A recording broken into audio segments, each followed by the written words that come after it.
Kunstig intelligens er et fænomen, som efterhånden høres oftere og oftere og i mange forskellige sammenhænge. Men er kunstig intelligens også noget, man behøver at have fokus på, når man arbejder med eksportsalg? Svaret er i bund og grund lige så enkelt som det er entydigt. Ja. Det er med kunstig intelligens lidt ligesom det er med vand. Det finder vej rigtig mange steder. Også i salgsverden, og således også når man arbejder med eksportsalg.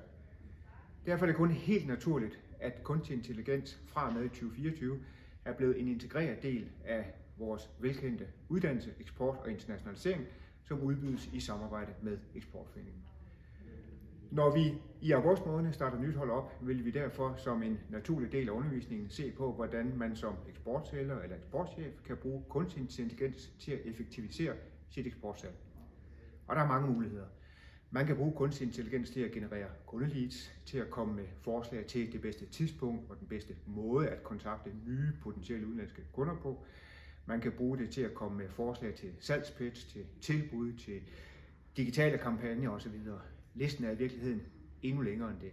Så ja, selvfølgelig skal man have fokus på kunstig intelligens, når man arbejder med eksportsalg, og selvfølgelig er det derfor blevet en integreret del af undervisningen på vores uddannelse, eksport og internationalisering. Eksport og internationalisering er en uddannelse, som giver et 360-graders perspektiv på det at arbejde med eksportsalg. Strategisk, taktisk og operationelt. Så kom og vær med, når vi starter nyt hold op i august måned. Kom og få fyldt værktøjskassen op. Kom og mød andre ligesindede eksportsælgere, eksportchefer og forskellige eksterne indlægsholdere og blive inspireret af, hvad de har gjort for at booste deres eksportsalg. Jeg håber, vi ses.